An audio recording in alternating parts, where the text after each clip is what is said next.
Rambo is back on the big screen in an instalment that I don't really think too many people were really clambering for. Sure, the last movie out in 2008 was pretty enjoyable, gave us almost everything we wanted in a Rambo movie. I was a little bit trepidatious going into the latest John Rambo movie because I just wasn't sure what I was going to get. We are gone from the kind of jungle landscapes that we've been in before. We're thrown into a kind of desert outlook where John has now become a horse whisperer, so to speak, and he lives here with a surrogate kind of family. We have this girl who is regarded as his niece, but isn't really, who wants to go and find out about her father, going into Mexico. Now John and her stepmother are strongly against that. They don't want her to do it, but she's young and headstrong. She goes into Mexico to discover her father and ends up trapped in a sex cartel. And there's only one thing can happen after that. John Rambo is going to have to go teach these guys some manners and save the day. Kind of. Now this movie does have several proper eye-rolling moments, literally, where you're just like, oh my goodness, how came out with this dialogue? This is pretty abhorrent at times. Long gone is the John Rambo that we know from First Blood. They don't have that PTSD feeling about the character anymore. A character who is out of place in modern society. A character who was used and trained as a weapon and now has no functionality. None of these character moments are really given time within this movie. He isn't worrying about a war he was flung into that mattered nothing to him, that seemed just war for the sake of war. He is just now a killing machine.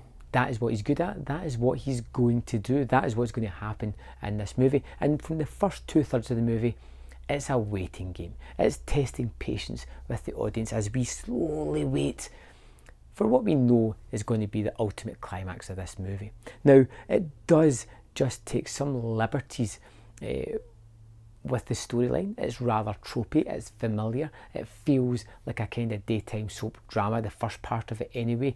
Nothing about it feels overly realistic or memorable. It's not.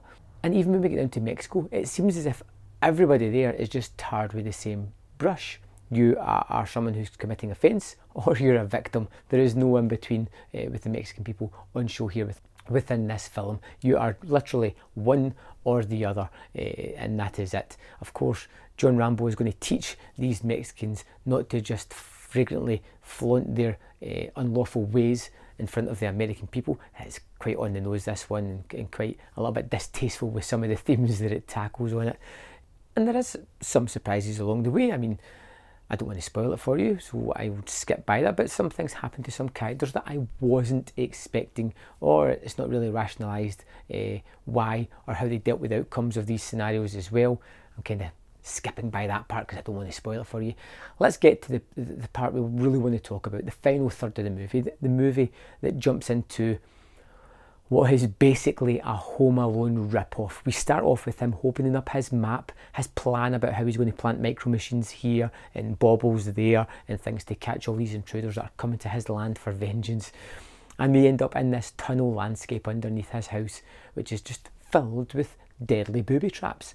And the word overkill is something that's not taken lightly in John Rambo's world. As somebody is impaled by this massive spike, just about to die, just a breath away from death, Rambo will pop up and just blow his head off, just to make sure that he is extremely dead. It's laugh out loud funny, the final third of this movie. I was killing myself with the sheer lunacy and ridiculous nature of what happens at the final comeuppance of this movie. It's bonkers, it's overly gory, just for the sake of being gory. Limbs get chopped off, people's bodies are decimated in horrible fashion, and yes, it's somewhat entertaining, if not laughable completely. Rambo is a really fun movie. I was entertained and enjoyed it. It's horribly put together. It's got some shoddy editing. It's got laugh out loud moments where it should be deeply dramatic or action centric. I think I enjoyed this movie not as the filmmakers intended it to be, but more as in, wow, this is just horrendous. But I'm enjoying it at the same time. Rambo Last Blood is not a movie I'm ever going to go back to. It doesn't really fit in well with the rest of the Rambo movies. It feels firmly out of place. I hope they put the character to bed after this one. It just seemed weird, all the things they were doing. I know it's Rambo 5, so at one point they have a V carved into his face, the Roman numeral for 5. Just means you're going to have to carve it up a little bit more if there is a part 6.